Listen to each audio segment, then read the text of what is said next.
Mobile phones या smartphones ने तो आज पूरी दुनिया ही बदल दी है। लगभग 3 अरब से भी ज़्यादा लोग आज दुनिया भर में स्मार्टफ़ोन का इस्तेमाल करते हैं।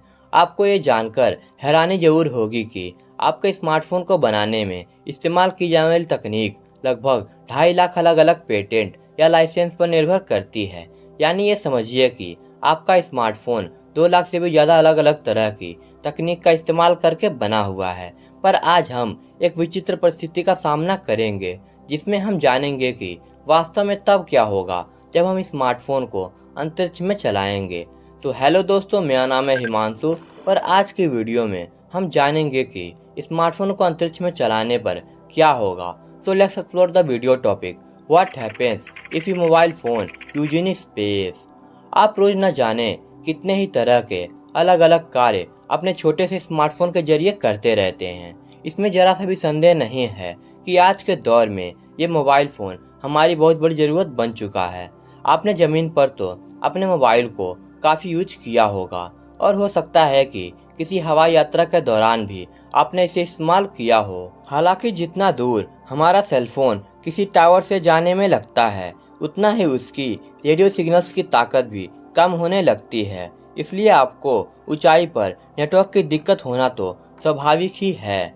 आज हम अपने इस छोटे से डिवाइस यानी स्मार्टफोन को अंतरिक्ष की सैर पर भेजने वाले हैं और हम यह देखने वाले हैं कि जब हम अपने स्मार्टफोन को अंतरिक्ष में भेजेंगे तो क्या होगा, आखिर कैसी रहेगी इसकी यात्रा और क्या यह स्पेस वैक्यूम में काम करने लायक होगा। चलिए पता लगाते हैं। अगर आप लंबे समय से मोबाइल और उससे जुड़ी साथ हो रही रिसर्च को फॉलो कर रहे हैं तो आपको शायद ये पता होगा कि साल 2010 में गूगल ने अपने स्मार्टफोन नेक्सस 5 के साथ कुछ इसी तरह का एक्सपेरिमेंट किया था।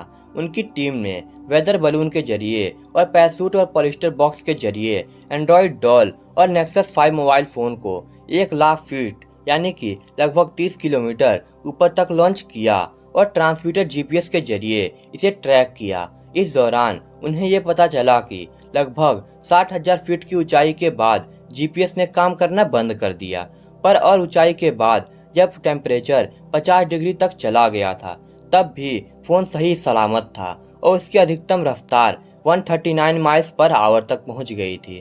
खैर, इस प्रयोग के जरिए उन्होंने अपने नेक्सस 5 से कई इमेज की रिकॉर्डिंग की और उन्हें अपने स्मार्टफोन की सहन शक्ति का भी पता लग गया था। यही नहीं, साल 2010 में खुद नासा ने भी नेक्सस 5 और आईफोन 4 स्मार्टफोन को अपने एक एक्सपेरिमेंट के दौरान आईएसएस में भेजा था, जहां इन मोबाइल फ़ोन को छोटी छोटी सैटेलाइट के साथ अटैच करके अटलांटिस स्पेस शटल में भेजा गया था।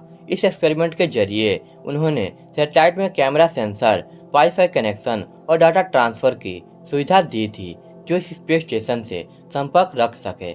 सबसे पहले तो अगर आपको अपने मोबाइल फ़ोन को अंतरिक्ष में भेजना है तो आपके पास 2 रास्ते हैं। पहला तो ये कि आप किसी स्पेसक्राफ्ट के जरिए अपने फ़ोन को आउटर स्पेस में छोड़ दें, जैसा कि नासा अपने आईएसएस में करता है। हालांकि यहाँ हमारी अर्थ की ग्रेविटी का प्रभाव जरूर रहता है, जिसकी वजह से एक सही तरह के वैक्यूम की उम्मीद करना सही नहीं रहेगा। पर अगर आपको किसी स्मार्टफोन को आउटर स्पेस के वैक्यूम में फेंकना हो तो उसे अनंत दूरी तक फेंकना होगा। तो दूसरे तरीके के मुताबिक आपको उसे लगभग 40,000 किलोमीटर पर आवर की स्पीड से पृथ्वी से बाहर फेंकना पड़ेगा, जो हमारी पृथ्वी की एस्केप वेलोसिटी है। पृथ्वी की एस्केप वेलोसिटी से फेंकी गई कोई भी चीज आपके ग्रेविटेशनल फील्ड से बाहर निकल जाती है, जिससे वो चीज अंतरिक्ष की काफी गहराई में पहुंच जाती है। कॉस्मिक माइक्रोवेव बैकग्राउंड रेडिएशन की वजह से हमारे पूरे आउटर स्पेस का तापमान कम से कम -270 डिग्री सेल्सियस तक पहुंच जाता है और वहीं अर्थ के ऑर्बिट में डायरेक्ट सनलाइट से मैक्सिमम टेम्परेचर 120 डिग्री सेल्सियस तक पहुंच जाता है। हमारे स्मार्टफोन ऐसे तापमान में और उसमें हो रहे बदलाव में तो चलने लायक बिल्कुल भी नहीं होते हैं। आमतौर पर स्मार्टफोन की working temperature condition -30 degree Celsius से लेकर 60 डिग्री सेल्सियस तक ही होती है। अगर तापमान बेहद कम है तो आपके स्मार्टफोन की स्क्रीन टूटने की संभावना भी बहुत होती है।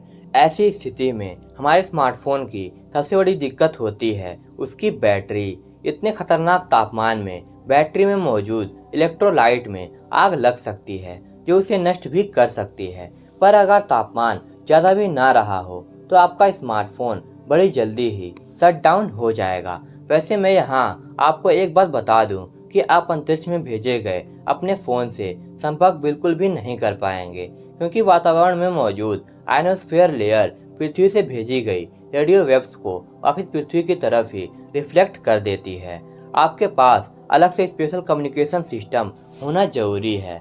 यहाँ आपको इस बात पर ध्यान देना चाहिए कि स्मार्टफोन को ऐसी कंडीशन में अपने एक्सट्रीम टेम्परेचर तक पहुँचने में समय जरूर लग सकता है। वैज्ञानिकों की माने तो अगर स्मार्टफोन की एमिसिविटी यानी कि रेडिएशन छोड़ने की क्षमता रेडिएशन को एब्जॉर्व करने से ज़्यादा है, तो अंतरिक्ष में इधर उधर घूमने की वजह से उस पर सोलर रेडिएशन एक तरफ नहीं पड़ेगी। ऐसे में संभावना है कि स्मार्टफोन का टेम्परेचर उसके मिनिमम वर्किंग टेम्परेचर से ऊपर ही हो। यानी अब अगर आपका टेम्परेचर बढ़ेगा तो उसके काम करने की संभावना भी बढ़ जाएगी। पर हमें ये नहीं भूलना चाहिए कि स्पेस में रेडिएशन काफ़ी रैंडम होती है, जो कभी भी स्मार्टफोन की बैटरी के आराम से डैमेज कर सकती है। रेडिएशन के अलावा स्पेस में मौजूद कॉस्मिक रेज किसी भी इलेक्ट्रॉनिक इंटीग्रेटेड सर्किट में मौजूद एलिमेंट को आसानी से खराब कर सकती है। इसकी वजह से डाटा भी करप्ट हो सकता है, सीपीयू की परफॉर्मेंस भी गड़बड़ा सकती है और इतनी सेमीकंडक्टर डिवाइस भी खराब हो सकते हैं।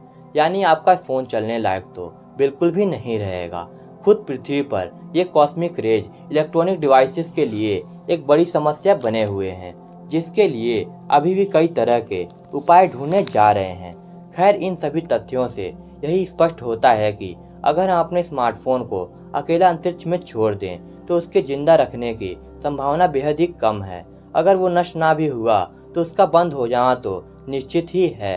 हालांकि सैटेलाइट के जरिए स्पेस स्टेशंस में स्मार्टफोन बिना रुके आसानी से काम करते हैं। हालांकि हमारे स्मार्टफोन में सीपीयू मेमोरी और बाकी इंटरनल सिस्टम कन्वेंशनल सैटेलाइट के मुकाबले काफ़ी एडवांस जरूर हैं, पर फिजिकली स्पेस कंडीशन में चलने के लिए यह भी इतने सक्षम नहीं हैं। देखते हैं कि भविष्य में कब तक अंतरिक्ष में अपने स्मार्टफोन का इस्तेमाल कर पाएंगे।